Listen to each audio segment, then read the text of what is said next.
부탁드리도록 하겠습니다. 자, 오늘 심평 변호사, 참 저는 심평 변호사 이 사람 이야기하기 정말 싫어하는데 오늘 또 뭐 라디오에 나와서 이렇게 이야기를 했습니다.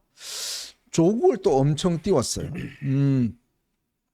조국을 띄우면서 뭐란 이야기했냐면 조국이 수감이 되면 정치적 소요가 일어날 것이다. 대법원이 정치적 파장을 우려해서 이 판결을 미룰 것이다. 이렇게 이야기를 했고요. 또 이 파기환송 이것도 할 수가 있을 것이다. 왜 그러냐? 그랬더니 결국 선거라는 것이 정치인을 어떤 평가한 거 아니냐? 선거에서 당선됐기 때문에 조국의 어떤 혐의 자체는 없어진 거 아니냐? 이런 투로 이야기를 했어요. 네네. 자, 조국에 대해서는 이렇게 뭐 정말 조국이 뻔히 지금 죄를 저질렀는데 조국이 마치 이제 대법원에서 무죄가 되기를 바라는 듯한 그런 이야기를 함과 동시에 또 한동훈 위원장에 대해서도 한동훈 팬덤이 결국 윤 대통령의 걸림돌을 보고서 탈당을 요구하고 있다. 근데 제가 볼 때는 위도훈에서 언제 윤 대통령 탈당 요구한 게 제가 보지도 못했는데. 네네. 그러니까 지금 보면 묘한 갈라치기를 하고 있는 것 같습니다. 그러면서 또 조국에게 힘을 실어주고 있는 것 같아요. 네네. 왜 이러는 걸까요, 정말? 제가 봤을 때 심평 변호사는 그 판사할 때도 조금 이런저런 말씀이 많았던 것 같고 맞아요. 네네. 교수하실 때도 또 학교 내에서 이런저런 이야기 네. 있었다는 거 제가 이야기 들은 것 같고 음. 다른 걸 다 떠나가지고 심평 변호사가 판사 출신이고 네. 법조인이고 교수 출신이잖아요. 그런데 어떻게 저런 비법률적인 이야기를 하나? 참 기가 막혀요. 저는 아무리 그 조국의 죄가 무슨 어떤 정치적인 범죄입니까? 개인적인 아주 지저분한 범죄예요. 네. 그다음 뭐 표창장 위조부터 시작해가지고 온갖 범죄, 심지어 부정청탁금지법 위반죄까지 있는 거 아니겠습니까? 네네. 그다음에 그런 사람에 대해서 뭐 이번에 그 선거에서 어떻게 됐으니까 이걸 갖다가 사면을 해줘야 된다. 아, 그거는 사면은 이제 대통령의 권한이죠. 사면도 아니고 아예 대법관들이 그냥 뭐 파기환송해야 된다 이런 이야기를 하고 있어요. 아니 차라리 그 이야기를 네? 하려면은 빨리 대법원에서 판결을 내라. 그런 다음에 대통령한테 아니 대통령님에게는 사면권과 복권권이 있으니까 그러니까 그냥 법대로 사면 복권을 갖다가 해주시오. 왜냐하면 사면 복권이라고 하는 건 삼권 분립을 초월한 거 아니겠습니까? 그렇죠. 대통령이 뭐 이렇게 입법, 사법부, 행정부를 갖다가 다 총괄해가지고 그 위에는 존재니까 어떻든지 간에 이런 그 뭐라 그럴까 이런저런 정치적인 고려를 통해 가지고 사법부의 결정을 무시할 수 있도록 법적으로 만든 게 헌법에 만들어 놓은 게 그게 사면권이니까 차라리 그거를 행사하는 게 좋겠습니다라고 대통령에게 건의한 거는 제가 뭐 그렇다라고 칠 수 있는데 네.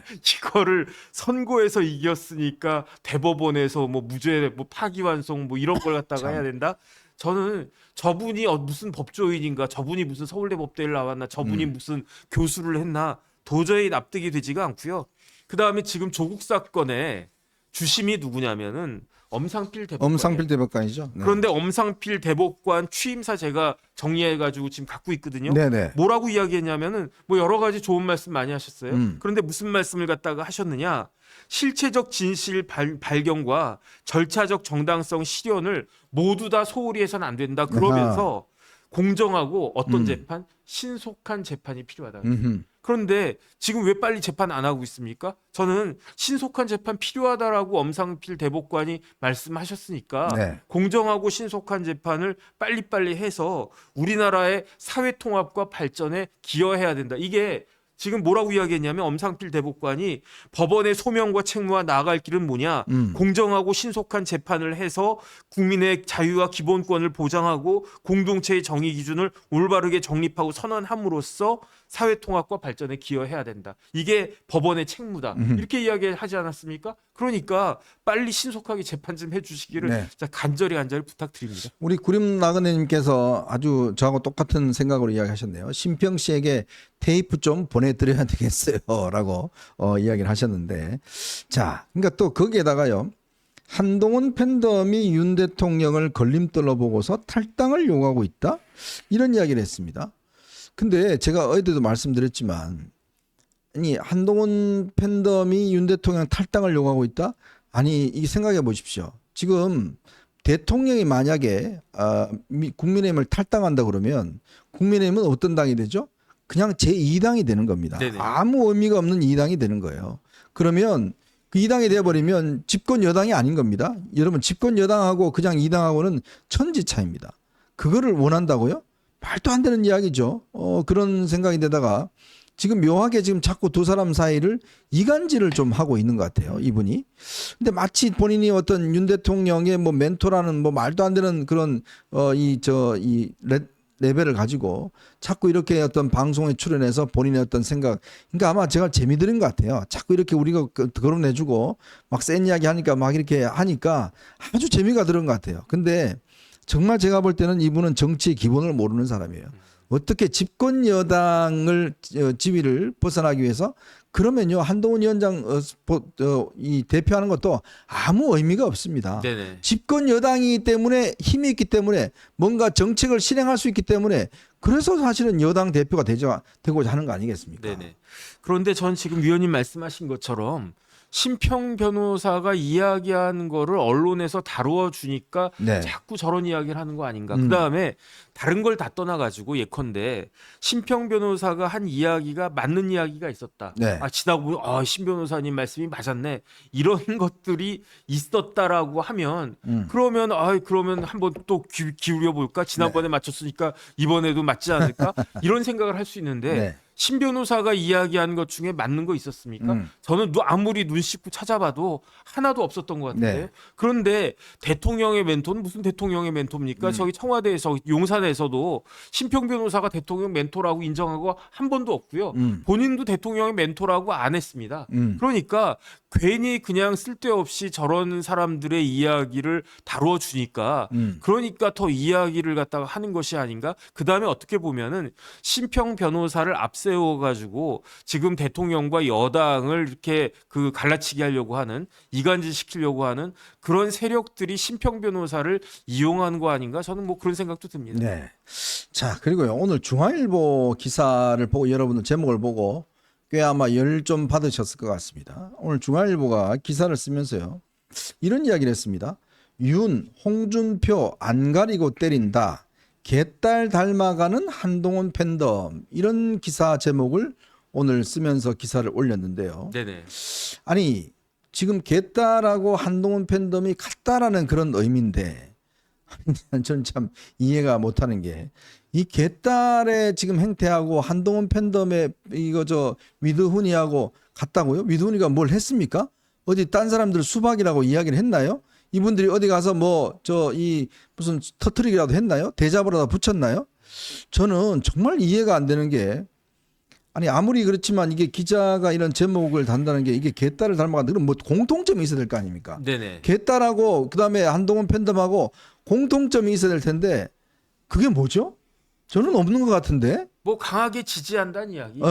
개딸들은 이재명 대표를 강하게 지지하는 거고, 그 다음에 위드훈이가 지금 7만 넘었죠. 7만 훨씬 넘었죠. 7만 훨씬 넘은 것 같은데 그렇게 지금 그러니까 결국은 뭐냐면은 이재명 대표에 대한 팬심이 있는데 제가 봤을 때는 이재명 대표에 대한 팬심보다 한동훈 비대위원장에 대한 팬심이 훨씬 더 자발적이고 훨씬 더 깊은 것 같아요. 네. 지금 그 개딸들은 이재명이라고 하는 사람을 이용해서 개딸 자체의 목적을 달성하려고 하는 거 아니겠습니까? 그렇죠. 그러니까 이재명 대표가 국회의원들 앞에서는 그냥 자기 민주당 의원들 앞에서는 큰 소리 뻥뻥 치면서도 개딸들 앞에서는 막 전전긍긍하는 그런 모습을 깽깽하죠. 그냥. 그러니까 그런데 그러한 개딸들과 한동훈 비대위원장 지지하는 사람들이 같다? 저는 전혀 그런 생각이 안 드는데 좀 중앙일보도 다시 한번 아니 그러면 예를 들어서 공통점이 있으면 물론 강한 지지를 한다는 거는 그거는 비슷해요. 자, 네네. 근데 우리가 개딸이라고 이야기하면 그동안 비판한 게 뭐냐면 이들이 자기 이재명을 지지하면서 거기에 조금이라도 반대하는 사람은 수박이라고 공격하고 문자 보내고 비난하고 이 행태를 우리가 비난했지 않습니까? 네네 맞습니다. 근데 한동훈 전 위원장 지지하시는 분들이 그런 행동을 한 바 있나요? 문자 보내고 터트리고 수박이라고 그러고 이런 거 한 적이 있으신가요? 또 하나 그리고 지난번에 박용진처럼 어디 지역구 사무실 찾아가서 거기서 뭐 항의하고 요번에 박주민 같은 경우도 박주민도 그 개딸이다 그러면서 박주민 거기에 사무실에다 대자보 붙이고 이런 행동까지 하고 있습니다. 그리고 이번에 보면 추미애 안 뽑아줬다고 이거 뭐 탈당하고 뭐 이런 것까지 하고 있어요.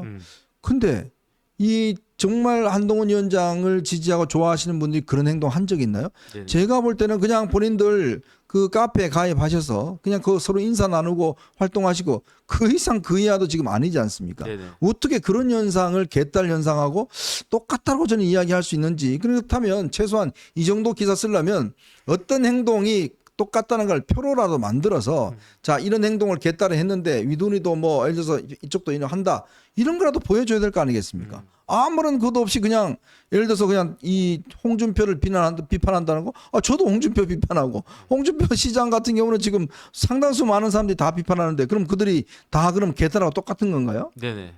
그러니까 어쨌든 저는 어떤 생각이 드냐면 사실은 개인적인 그 느낌인데 개딸은 굉장히 뒤에 어떤 조직적인 세력이 있는 것이 네. 아닌가 저는 그런 생각이 들고요. 음. 그다음 위드훈이라고 하는 데가 총선 전에는 뭐 한 15,000명인가? 네. 뭐 그 정도 있었다는 거 아니겠습니까? 음. 그런데 총선 끝난 지가 지금 한 달하고도 그 한 2주 정도, 한 6주 정도 지났는데 네. 그 사이에 15,000에서 지금 7만 몇천까지 거의 한 뭐 5배 늘어난 거 아닌가? 그렇죠. 저는 그것하고 개딸하고 비교할 수는 없다라는 생각이 들고요. 음. 그 다음에 그러한 한동훈 비대위원장을 지지하는 사람들이 개딸같이 되지는 않을 거라고 생각을 네. 하고 설마 개딸같이 되겠습니까? 네. 그다음 그런 것들을 원하겠습니까? 만약에 그렇게 된다라고 하면 대한민국의 정치는 어떻게 될 것인가? 네. 저는 그런 생각이 듭니다.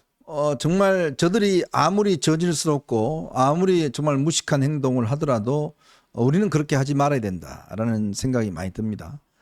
그래야지만이 사실은 지금 보시면 결국은 어떻게 많은 국민들을 우리 편으로 끌어당길 것이냐 그게 중요하지 않습니까?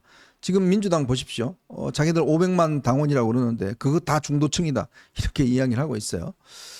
그만큼 아마 중도층들이 보실 겁니다. 저 당은 완전히 이제 조선노동당 되어가고 있구나. 1인 체제가 되어가고 있구나. 자, 그렇게 되어가고 있지만 우리는 그렇지 않아요. 정말 품격 있고 이렇게 정말 서로 간에 어떤 위로하고 그리고 상대방에 대해서 우리 내부에 대해서 공격하지 않고 그런 어떤 활동들을 보이는 것이라고 저는 생각이 듭니다.